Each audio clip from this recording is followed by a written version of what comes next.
The rain came that Thursday night, it began. I called my dispatcher to have her to make sure my officers patrol the Groom Road area because that's the area that floods when no other before. Any other streets flood in Baker, Louisiana, Groom Road floods. Soon after I put that call into my dispatchers, we got a call of a young lady with her kids in the car, in the vehicle, flooded out on Groom Road, about the 5,000 block of Groom Road.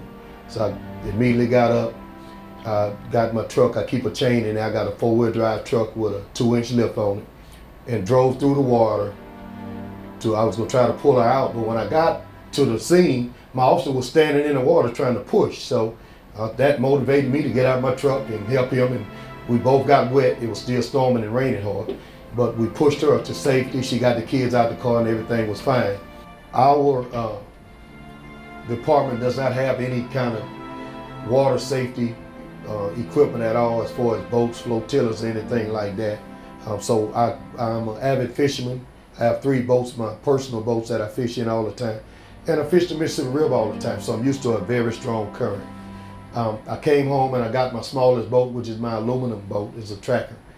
And I began water rescues in my boat from daylight. It was daylight by the time I hooked up. Give me your bags. Give me your bags. I'm gonna get your bags on the level on what we got. I got you. Come on back. How y'all doing? Y'all doing all right? That water come up on y'all? We got y'all. Don't even worry about it. I called in every address that we rescued people from houses, and I would always say I got 3 females, 2 males, because I believe in documentation. I did accreditation with the Baton Rouge Police Department for 7 years. My dispatcher tabulated the 3-day total from that Friday morning to that Sunday, and I totaled back my police officers, my officers, my team. We rescued 446 people. Go ahead. 11 and I will be on foot at 4330 Jefferson, trying to evacuate spot number 15. 10-4. As you can see, we have pretty much all our worldly belongings. We were fortunate to save some clothing. I think like 2 TVs, but other than that, everything else is gone. Probably like the worst part for me is that my kids pretty much just lost everything. Clothes, the little toys, furniture, beds, everything in their room is pretty much gone. And as an adult, you're able to rationalize and deal with certain things, but when you look at your kids' faces and they realize they have nothing, everything that they cherished in their lives. And I have small kids, so I have a 11-year-old son, DeAndre, 7-year-old daughter, Deja, 5-year-old son, Darian, and a 1-month-old, Dalen. And how do you explain to kids that young that everything they ever had is gone? So basically what we rely on now is just faith. Right now, my family, we've had to relocate to Scott, Louisiana, which is about an hour away from here. So at the moment, we're commuting back and forth to work. I work for a delivery company, so I normally leave the hotel in Scott, Louisiana about 3:15 in the morning to get to work for 5. Sometimes my wife and kids come back with me, but it's a strain right now. We're trying to figure out school, permanent housing, Luckily, FEMA has come through, and then with other friends and family that have helped us to try to get back on our feet. But in terms of this house, I have no clue right now. I really don't know what we're gonna do. So it takes a toll on you. A lot of people have asked me, like, how are you able to kind of rationalize and just stay calm about this whole situation? And, I just tell them I just try to stay busy. I mean, my faith is strong, but I'm human as well. You know, I go through phases where I'm mad as hell. You know, I'm pissed off. You know, I'm angry. You know, I look at my wife and my kids, and they look back at me, and they're looking for me for hope and strength. And I don't have it right now. That I can walk through here, so many memories, seeing my kids in this area just running and playing and jumping around, and you know, it's hard walking back in here and seeing the condition that this house is in.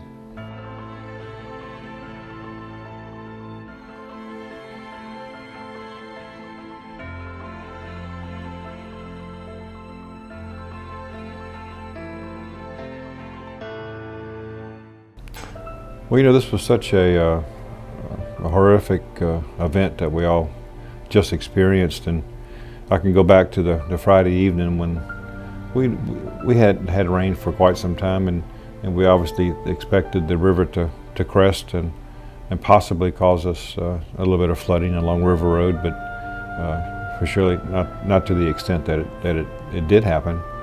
I know we'd had a staff meeting at 7 o'clock that Friday evening, and we were going to meet again at 7 o'clock on Saturday morning to go ahead and take and lift up the hard drives for the computers and maybe get prepared. City Hall has never ever taken in water in all the years that it's been there, and it was built in the early 70s. But we just had a feeling that something was going to really be worse than normal. So we agreed to meet up again at 7 o'clock Saturday morning to go ahead and lift up hard drives and pick up file cabinets or furniture, whatever we needed to do, and try to make City Hall as safe as we could. And I actually got there about 6:30 before everybody else arrived, and they immediately had to. I had to go to City Hall. I had to go see what I could do, and they put me in a front end loader and took me across the street. I remember how devastating everything looked, because there was water that was just gushing through down the streets. And when they got me to City Hall, there was maybe an inch or so of water inside the building itself, but it was, you know, 1.5 feet tall outside the building. When I got inside and started to pick up stuff, I realized I needed some more help, so I called a few folks, and they were able to bring them over by boat at that time. And we started running through the City Hall trying to pick up whatever we could, and finally realized this was not going to work, so we had to got a hold of our IT guy, and he told my city treasurer what to do. And we went to the server room and pulled hard drives, tapes, and backup tapes, and everything he told us to get, and opened up the vault that we had at City Hall, and tried to secure whatever information that we could from there as well. And I actually had to be rescued by boat at that time. The water outside the building was about 4.5 feet tall at that point in time, and on the end of the building that was closest to the river, the current was so strong there was no way we could even open the door. So we went to the other end, which kind of, if you will, put us downstream, and the current wasn't quite so strong. We were able to shove open the door and jump into a boat and get out. And that really became the beginning of the nightmare. We immediately went over to the city police department and tried to get as many of the guys, and started contacting everybody to come in and let's start the process of seeing what our citizens needed us to do. And the water rose so quickly, it was just hard to comprehend that our major thoroughfares, in effect, there was 4 of our major thoroughfares that were all blocked. East, west, north, and south. You couldn't get on the interstate, and the water just continued to rise. And by that time, the world famous Cajun Navy showed up, which is, you know, our term for all the local folks that have boats, and they came out in force, and we knew people needed to be rescued. We were getting calls. We were getting 911 calls. This was before the cell phone tower crashed, and we didn't have any more cell phone service for days. So we started to launch the boats from the Cajun Navy. It's kind of strange when you stop and look at a 4-lane road like a major highway of Highway 190 or Range Avenue, and you're able to back a boat in right in the middle of the road, just back a boat into the water and take off and go down these major thoroughfares and start to rescue people that are on the roofs of their houses or on the roof of their office buildings or hanging out windows, and they just turn around and start bringing people back to you.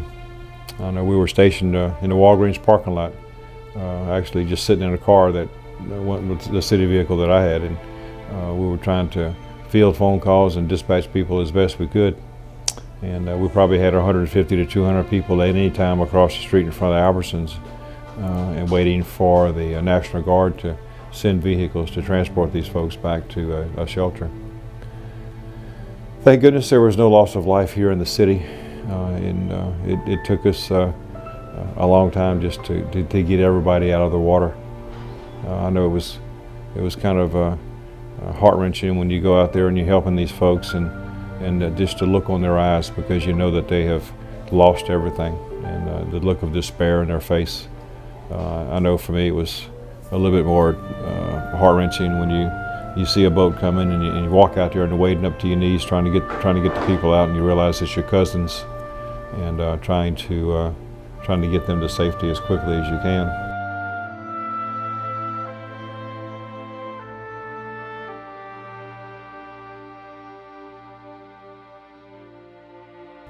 Phone service was spotty at best at that time, but I distinctly remember also my wife calling me. She said, "Baby," she said, "the water's coming up," and she said, "Somebody needs to come get me." So I was in the dispatch center by that time, and I sent one of my police officers over. He had a big four-wheel drive truck, and he was able to go and rescue her and my daughter and a dog and two parrots, and brought her down to a friend of ours' home, thank goodness, and everybody was safe. But it was such a helpless feeling because I couldn't leave.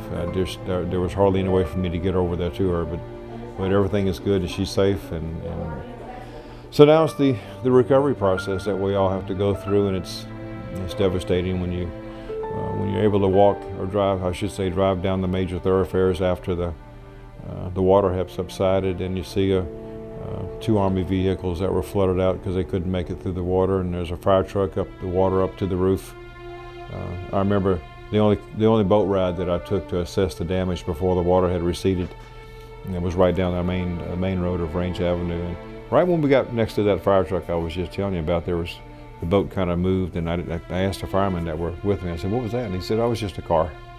And they were continually running over cars that had been stranded or washed away, and were in the main part of town. And to kind of aggravate things, I know on the interstate, it was raised recently because they just added a third lane on both sides because we're growing so fast in this area. And they added this darn barrier wall in the center to help protect the cars from running off the interstate and hitting each other because the lanes were so close together. But this wall acted like a barrier. That wall is about 5 feet tall. It's solid concrete, and there's some photographs and some information out there that people need to see. That wall actually acted like a dam. Very little water seeped through, not enough drainage to account for any kind of event like this. And it seems to me like once you look at this information, you can't help but think that I'm sure that contributed to some of our flooding here.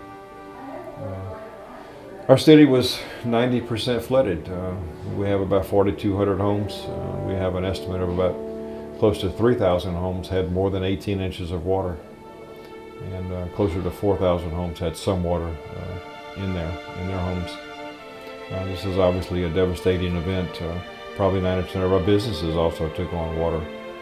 You don't hardly think of Home Depot closing down, or Walmart closing down, or CVS drugstore, all the big chain stores, Burger King, McDonald's. There was just hardly anything left at all. I think as soon as the water subsided, I think we had 5 or 6 businesses that were still up and running. Springs is a very strong community. It's been here since 1828, when a man named Denham came to town and bought a piece of property, and guess what he found on his property? He found some springs, so hence the name Denham Springs. And that started a long lineage of big families that have lived in this community, love living here, and it's all of us working together to make our community stronger as we go forward.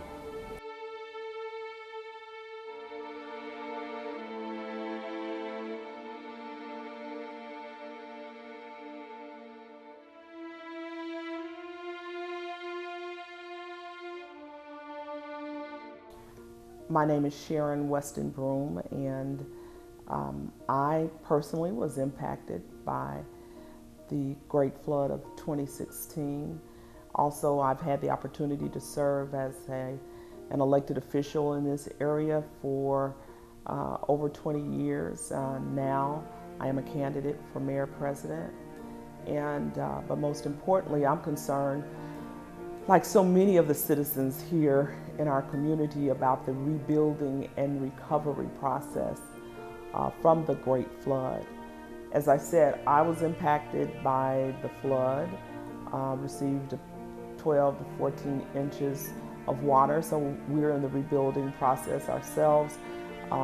We've already contacted FEMA. We have yet to contact the SBA. I also lost a car in the flood, and so we're working on getting another vehicle. And so I personally know firsthand the impact that the flood had. Not only do I know firsthand, but I have seen the impact in my subdivision. My subdivision is in the 70814 zip code area, which was among the hardest hit by the flood. Several zip codes in the northern quarter of the parish sustained some of the most water during the flood. And so these are the areas that will be working on recovery for some time now. And so it's real interesting because most of these areas that were impacted in the city parish, approximately reports say 40% of homes sustained water, and most of them were in the northern quarter of the parish. And there have been issues prior to the flood regarding, if you will, the rebuilding and the restoration and an infusion of economic growth and development for North Baton Rouge. So I think it's even more incumbent now when you consider that so many homes in the northern quarter of the parish, including North Baton Rouge, areas like Park Forest, Monticello, Winburn area, and the list, Plank Road area, Glen Oaks area, so many areas were impacted, Baker, Central, all in the northern quarter of the parish. And it's even more incumbent upon us to focus on making sure that the northern quarter of the parish, North Baton Rouge, comes back even stronger. And so while there was a focus on economic growth and development and an infusion of specialized attention to North Baton Rouge, is heightened since the flood, because now so many people have been impacted and are working to get back into their homes, working to restructure even their lives financially and economically. And so there's no doubt that there is going to have to be some additional attention more than ever before to the northern quarter of our parish.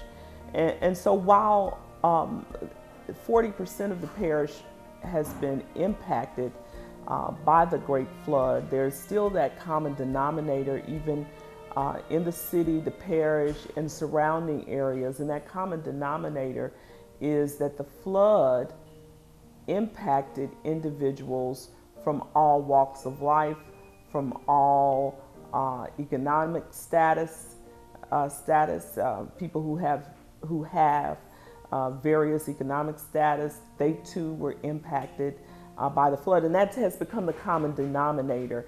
That there is certainly a sense of empathy that has taken place across racial lines, across demographic lines, in terms of recognizing that our city has to come back so that we can thrive and prosper and be the capital city and capital region that we can indeed be.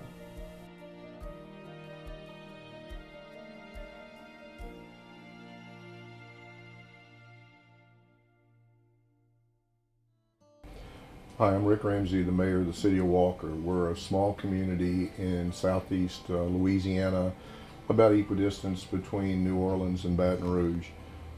The second week of August, this area in southeastern Louisiana experienced a torrential rainfall, something that historically we haven't seen before. In some areas they received up to 40 inches of rain. In our city, over a 7-day period, we received about 27 inches of rain, which for a lot of people, I've heard Phoenix, that's almost 6 years of their total rainfall. It's not that unusual for our area to get double-digit rains. Between Tropical Storm Allison and Hurricane Juan and Katrina and Rita, getting anywhere from 10 to 17, 18 inches of rain is not something we don't normally encounter. We were prepared for that type of a rain. We had been forewarned by our local meteorologists that we could expect rainfall and river cresting amounts similar to 1983, which was an absolute catastrophic flood for Denham Springs and the central area. We expected that. We were prepared for that. We actually had cleaned all of our canals and our culverts, and we were moving forward with the idea that we would have minor to moderate flooding like we do in these events. This event was different. We actually crested Saturday afternoon, August the 13th. And I say crested, I mean our water, the rains had stopped falling, our water levels had stopped, and actually water dropped by almost 4 inches in the city of Walker, which was significant because it meant our drainage was holding. This was a unique experience. There wasn't a tropical storm, so Lake Pontchartrain and Lake Manchac both had a westerly wind, and they were at low levels. And our main drainage goes out of a bayou called West Coyell that goes straight into Manchac, and it was working. Volunteers from around the area mobilized all of their boats, all of their large trucks, and started rescuing people. I got a call at midnight and was out on 447, which is our main road, and was astonished to see the water coming up the highway, and I could count it rising by every minute. It would come up 6 inches or a foot up the highway. It was amazing to watch all the volunteers jump into action. We had hundreds of boats of people I've never seen before. I don't even know who they are. They rescued thousands of people. They went subdivision by subdivision in the middle of the night, bringing people out of floodwaters that were raging down the interstate, almost whitewater like you'd see in a kayaking river. That night and the next day, over 9,000 people that were homeless were put into volunteer shelters that popped up all over the area, whether it was the schools or the churches. Those were the first two groups that responded. And one of our churches, Revival Temple, started putting evacuees in it, and then they had to evacuate because they flooded, so we had to relocate those. The issue for me, and it's been well publicized, is that, again, our drainage was holding. We did not deserve nor expect catastrophic flooding, where we lost 65% or so of our homes or businesses in the city. In 1983, which I referred to earlier, was the last major flood. An elderly lady in her 80s visited me yesterday at my house as I was working on it to tell me she'd been there since '73. And in 1983, when she was watching the media cover Denham Springs, she didn't even have water in her yard. She got 5 feet in this storm. And I don't think it's a coincidence that less than 2 years ago, the Department of Transportation finished a project of widening the interstate, which was a great idea. And they also put a concrete barrier in the center in order to prevent crossover head-on collisions, which it was a great idea. But as I've told them, great ideas sometimes have bad consequences. In this case, the issue with the center barrier is that it elevated the base flood elevation of the interstate. It essentially created a dam over 10 miles long that stretches from between Walker and a little town called Satsuma westerly all the way to Millerville and Baton Rouge, with the Amite River splitting it in the middle. In '83, when we had the last catastrophic flood, water flowed over the interstate from Denham Springs almost to Millerville. That flood's crest at Florida Boulevard, which is Highway 190, a mile north of the interstate, measured at 41.5 feet. This year, the flood on the Amite measured at 46.3 feet. So obviously we should have flooded, right? No, that's not the case. What happened was when they overlaid the interstate, they raised the base elevation with concrete by 6 inches. They raised the center elevation to crown it by 9 more inches, and then they put a 4 to 6 foot wall on top of it with no additional outfall drainage, with no cuts through that solid wall going 10 miles long. So they essentially created a level of 46 feet on the interstate. I don't think it's a coincidence that the Amy crested at 46.5 when it couldn't get over the wall. I've used the example in Washington and other areas. Give me a 5-gallon bucket, let me drill 3 small holes in it and pour the water in slowly. It doesn't overflow the bucket. But let me pour it in all at once and see what happens. Well, that's what happened to us. There are 3 areas of the interstate that the Amy River could get under with this wall built. One of them was Highway 16 that was devastated. Another one was 4-H Club Road that was devastated. And the third one is the Amy River itself that was able to go under the bridge because that bridge was elevated after the '83 flood. My issue is that this is much more farther reaching than the city of Walker. If the crest was elevated 5 feet or more by the creation of this barrier, that would have backed up the Amy all the way to the Comeet, which would have affected Central. It would have affected Baton Rouge. It definitely affected Denham Springs, and it affected Walker. If Denham Springs flood level had been lowered 5 feet, thousands and thousands of homes would not have flooded. Hundreds of businesses would not have flooded. If the area in Walker had been lowered by 5 feet, we would have had minor to slightly moderate flooding. We wouldn't have had catastrophic flooding. That's an issue right now, and what I'm working hard, starting litigation against DOTD, not for monetary reasons, but to try to get them to recognize that that barrier has caused our flooding and to modify or remove it. If we don't do that, if we don't recognize that artificially created this crest, people who built their homes in an X zone or had loamed their house on, which means they raised it high enough that they did not require flood insurance, those people are going to be listed as flooding under the National Flood Insurance Program, and the rates of their flood insurance automatically elevate to 100% recovery. 100% recovery on a $250,000 home in a flood zone could be as much as $10,000 to $15,000 a year for flood insurance alone, much more than any mortgage.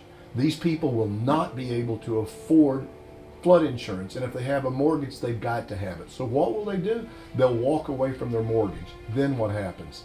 Then it goes into the banks or whatever investment company is holding that mortgage. And once that happens, then we turn into a real estate, financial, economic disaster in this area. We'll have ghost town subdivisions that once were thriving and putting tax dollars into the area, now are just abandoned buildings or renters or renovated to 1/2 their value before. This cannot happen. We have to get congressional intervention. They're calling this a 1,000-year flood. A 1,000-year flood means that they don't raise the base flood elevation, but it doesn't affect the insurance rates. If it's a 1,000-year flood, give the people a break. Don't increase their insurance rates based on this one-time flooding event. Also, recognize that there was a cause that a lot of these people flooded. Increase the FEMA support for these people. People that have never flooded, their houses go back to '73, or people that built out of the flood zone, established by the government, established by the Corps of Engineers, and still got 3 to 5 feet in their water. This area doesn't ask for help. You know, I've publicly said, this is not Katrina. And it was taken out of context. I said that in the context that FEMA takes a cookie cutter approach to every disaster. In Katrina, the city was flooded. The waters were held back by basically a levee system created by the Corps. It was weeks, if not months, before people were able to get back in their homes. And when they did, they were ruined. In this case, the water went down in 2 days. In 2 days and 1 hour, people were at their homes, ripping out their sheetrock, gutting their homes, trying to keep the mold from coming in and starting their rebuild. FEMA had 2 months to prepare for Katrina. FEMA had 2 days to prepare for the Livingston Parish flood and the East Baton Rouge Parish flood, and they failed miserably. They don't understand that you can't treat every event the same way. And Congress needs to realize that. They need to give them more flexibility to change, adapt, react differently depending upon the situation. And this needs to truly, from all aspects, be called a 1,000-year flood. I'm always amazed at the generosity of people in Baton Rouge. We have so many fundraisers, charities, charitable events that happen on a regular basis in this town to help people. I was amazed after the flood how many people jumped in boats, their own personal boats, and went out and saved people from their homes, expecting nothing in return at all. In fact, you know, when the government here decided they wanted to license people in the Cajun boat parade, people that were saving people from homes, there was an outcry of people who were like, you're not going to do that. These people are volunteering to save people from their homes and their personal boats. You're not going to license and force these people to pay fees to go out and save people. So I was so proud to see the pushback. But you know, Baton Rouge has been so good to people in need every time there's a situation. The hurricanes that have come through here, everybody pulls together and helps people. So when I saw what happened with the flood recently, it didn't surprise me of all the people helping each other. They didn't care whether you were black or white or Chinese or Buddhist or whatever you were. People were helping people. And that's the great thing that I saw throughout the aftermath of the flood.